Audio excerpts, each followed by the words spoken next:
A little smoky in here. Burn off the shit off the new exhaust, I guess. Or I'm blowing the motor up, you know, one of the two. New exhausts always sound like that.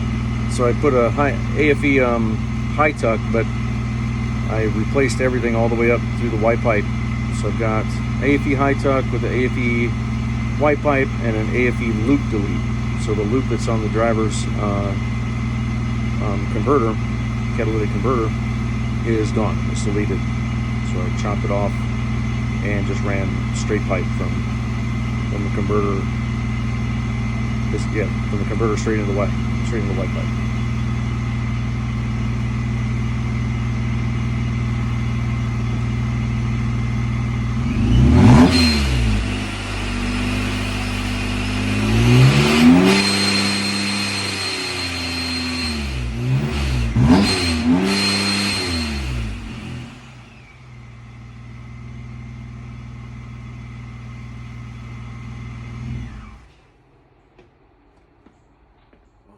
Fresh air. Oh, shit. Yeah, sounds pretty good. Pretty happy with that. A lot better than just an open pipe at the cat. It is pretty smoky in here, though. All right, so exhaust is done. Yeah, look at all that smoke. I got several things to do before I put the axles in. It'll be torquing all of the frame side bolts that came with the long arm. Then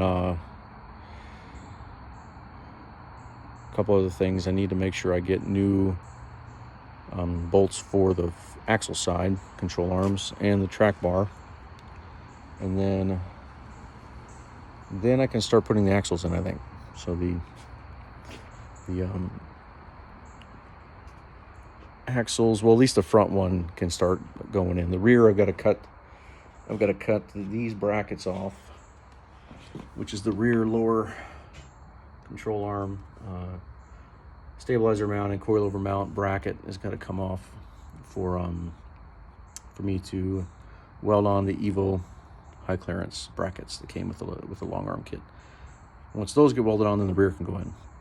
I don't want to put the front in until the rear's ready, because the front is going to be really heavy in comparison to the rear for the little automotive lift that I've got in the garage here. I did make a mistake today, which was very frustrating.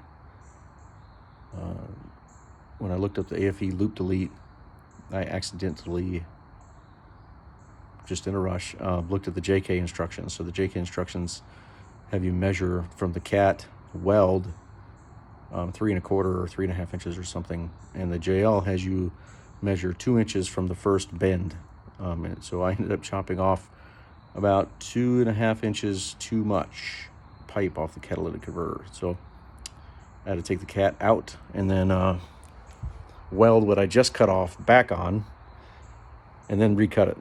So that was a mistake today, and I paid for it with blood. That's okay, whatever. I had to get new bolts for the exhaust flanges, which I recommend anybody or everybody doing that if they're going to take their exhaust off, to just go ahead and replace the bolts at the same time. Yeah, so frame side bolts, buy some axle side bolts, weld brackets on for the rear axle, and then start putting the front axle together. Things like bump stops and the tie rod, get that ready. Mount the ram skid plate, and then after all that's done, then I can just, putting the axle in will be super easy. I'm just rolling it underneath there and throwing the control arms in it and the track bar. Coilovers, I'm going to wait until I have a full day or full weekend, because I got to take the springs off, take the upper and lower springs off. I got new isolators, ones that actually turn inside of each other, because coilovers are known to make a lot of noise. They click a lot, and they make a lot of noise, and part of that noise is the coil trying to move as it's decompressing or compressing. It's trying to twist on the bottom, and it'll start clicking and making all sorts of noise. So there's a German company, I'm drawing a blank right now, that makes it's called AGM. That's what it's called, AGM. And so AGM makes these sliders that go in between the upper and lower springs that allow it to spin, I'm going to put those on. And then I'm actually going to spend the time to tune the suspension completely. So a full legit tune, which is, clearancing everything for maximum up travel, maximum bump stop, utilizing the entire length of the shock. I think these are 14-inch or 15. I think that might be 14-inch coilovers. So I'm going to be able to use the whole range of what I paid for, really. But so it'll be a full tune. Each corner will be scaled, weighed, and have the springs adjusted accordingly. So that's the plan anyway. And then obviously I got to record all of those settings so then I can always refer back to them if I have to take the coilover apart, as far as how many threads down, for the ride height adjustment, and then start all the way at the bottom of the rebound, or all the way to the bottom of the compression adjuster. Start at the softest setting and move up until it's comfortable, but it's gonna be a little while for that yet. Next steps are the cage, which it remains on back order. It's been on back order for a long time. I ordered it, I think, in October, November. So it's been at least 6 months for the cage, and it'll probably be another at least 2 months for it to show up. The transfer case will be another 3 months. So I'm really in no rush. Got time to try and do this right the first time, so I don't have to go back after I get it together. I'm trying to do one bolt at a time. Making sure I use all the right chemicals, Loctite, anti-seize, all the right RTV, all the right grease. Just try to do it all as perfect as I can the first time around. But mistakes happen, like today. So luckily today I was just able to weld it back together.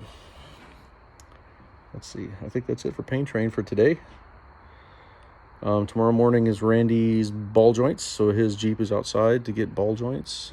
He doesn't really need them, but he's going on a very long trip to Alaska and back from North Carolina, so we're going to go ahead and replace them just as a preemptive or preventative maintenance type of item. They're cheap enough. I wouldn't say cheap. They're expensive, right? But the modification, justifying it for a trip like that is easy to do. I guess that's it for now. At least I have an exhaust, so I don't go deaf every time I start this thing. I just got to burn all the crap that comes on the inside of the pipe, and all the chemicals, WD-40, all that stuff that I used, putting the O2 sensors back in, getting the rubber to work with the exhaust mounts, and once all that's burned off, then all this smoke will go away, hopefully. Yeah, well, thanks for listening. Take care.